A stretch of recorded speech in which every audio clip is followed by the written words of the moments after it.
Yo, what's up everyone? This is Combat Cult MMA Never Back Down. Olympic gold medalist, undisputed heavyweight king of the world, 6-time fighter of the year, and yada yada yada. We could sit here and list his accolades all day, but this man's name is a global brand that speaks louder than any trophy ever could.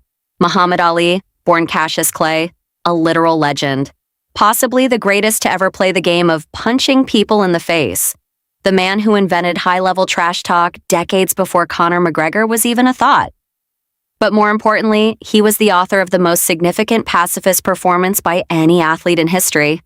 At least, that's how I see it. You thought I was just going to give you a career highlight reel? Nah, we live in wild times. In 2022, the war in Ukraine started. In 2026, Trump sent the troops into Iran. So, what better day to talk about pacifism than today? Ali is a hero to millions specifically because of his anti-war stance. So, grab your ramen, get comfortable. This is going to be a quick one. Actually, maybe not too quick. We need to do this legend justice, so settle in. Don't blink, let's roll. The Louisville Lips, A Rough Beginning. Biography insertion, The Expanding Middle. To understand the pacifist, you have to understand the child. Before the world knew Muhammad Ali, there was a little kid in Louisville, Kentucky, named Cassius Marcellus Clay Jr., born in 1942. His mom, Odessa, was a housekeeper. His dad, Cassius Sr., was a billboard and church sign painter who actually had dreams of becoming a professional artist, but was locked out because of his color. Even back then, Cassius Jr. had this special energy. His mom said he started talking at just 10 months old, and he never really stopped. He was known as the Louisville Lip from a very young age. This kid was talking, trashing the other babies in the playground. But while he was talking loud, he was also seeing clearly. Growing up in the 50s, he got a front row seat to the masterpiece of American racial inequality. His dad's artistic dreams were crushed, and little Cassius saw the pain that caused. He saw his grandmother weep over the lynching of Emmett Till. He understood that in America, justice was often decided by complexion. I mean, his great-grandfather was literally a slave. Ali was a natural-born orator, and the theme of justice was always in his DNA. He used to look in the mirror and say he was proud of what he saw, but he hated that black kids didn't have heroes who looked like them. He even asked his mom, "Why are all the angels in the pictures white? If we die, do we go to a white heaven?" The bicycle that changed history. Here's the thing about Jiri Prochazka or Israel Adesanya. They might have been born warriors. But for Ali, boxing wasn't a choice, it was a consequence. History doesn't just happen, it hinges on tiny random moments. For Ali, that moment arrived when he was 12 years old. One rainy day in Louisville, young Cassius and a friend rode their bicycles to a local fair to get some free popcorn and candy. They left their bikes outside, and when Cassius came back, his favorite red Schwinn bicycle was gone. It had been stolen. Cassius was furious. He was hysterical. Someone told him there was a police officer in the basement of the building, which also housed a boxing gym. The officer was a guy named Joe Martin. Cassius stormed downstairs, screaming that when he found the person who stole his bike, he was going to whoop them. Joe Martin looked at this skinny, hyperactive 12-year-old and calmly said, "Well, you better learn how to fight before you start whooping people." Martin ran the boxing program at that gym. 2 days later, Cassius was back. He never found his bike, but he found his future. He wasn't naturally gifted. He was clumsy, too reactive, and he kept his hands way too low. But he had a different kind of natural gift, speed.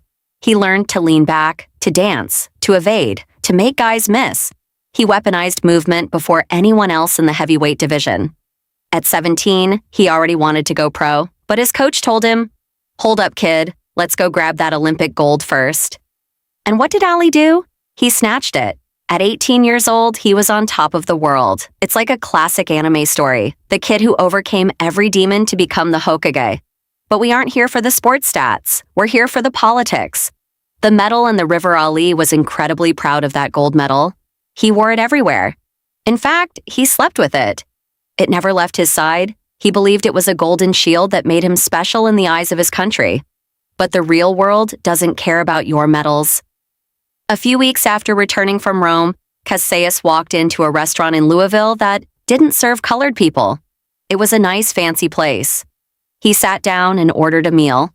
They refused to serve him, even after he politely explained that he was a U.S. Olympic gold medalist.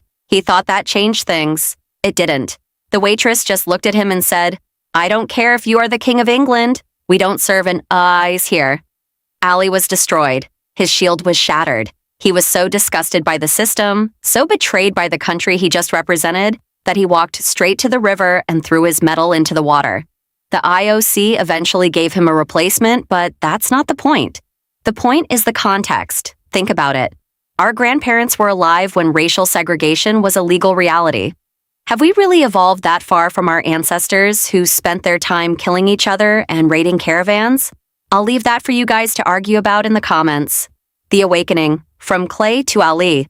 While he was throwing medals in rivers, Cassius was also discovering a new truth. He was searching for a belief system that matched his sense of pride. He was introduced to the Nation of Islam, a powerful, controversial political and religious movement of Black Muslims.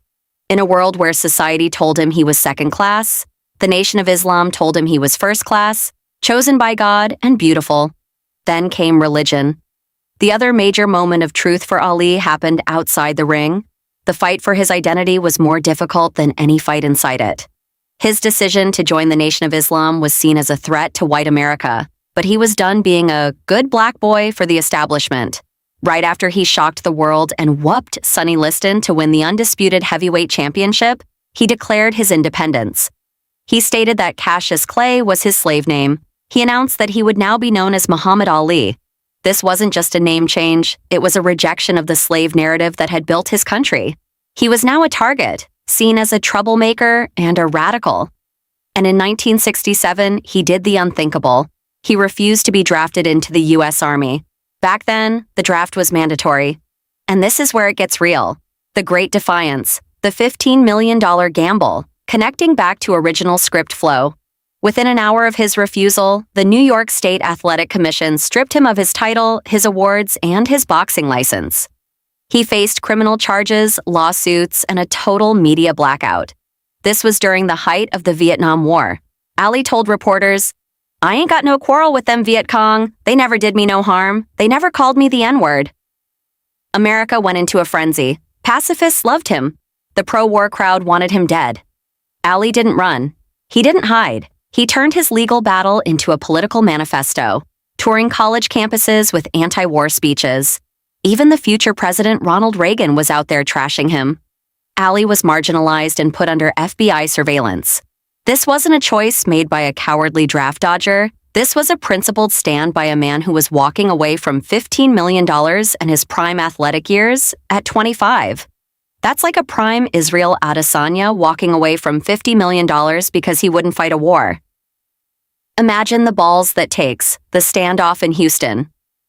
In 1967, he stood before the draft board in Houston. An officer called out, "Cassius Clay, Army." Ali didn't move. He stood there like a statue. They called out Muhammad Ali. Still nothing. Just a legendary poker face. The military brass took him into a side room and explained that he was looking at 5 years in prison and a massive financial hit. They gave him one last chance to pledge allegiance to Varian Rin and join the fight against the Lich King. Just kidding. But Ali stood his ground. He wrote a statement saying his religious beliefs wouldn't let him pick up a weapon. The court gave him the max, 5 years and a huge fine. Many called him a traitor and a draft dodger. But while he was fighting the appeals, the mood in America started to shift. People realized he was right. He went from a villain to a national hero. His 1967 speech is absolute legend. He said, "In the ring, I want to win a clean fight. But in war, the intention is to kill, kill, kill, and keep killing innocent people. That is not my vision." Final words. Conclusion section. This topic is more relevant now than ever. You thought I was just doing a deep dive. Nah, this is about today. To anyone heading off to war, I'll say this. You can't defend the motherland by taking a gun into another country that never attacked you. I'll close this out with a quote from General Alexander Lebed. "Give me a company made up of the children of the elite, and the war will be over by tomorrow morning." The world is in a strange place. The war in Ukraine has been dragging on for 5 years now. That's longer than World War II. The situation in Iran is terrifying. Take care of yourselves. Look out for your families. Believe in God, just like the greatest did. Tomorrow we've got a new video on the most underrated fighters in the UFC. This was Combat Cult MMA. Hit the like button, subscribe, and tell your friends. Eat good. Catch you in the next one.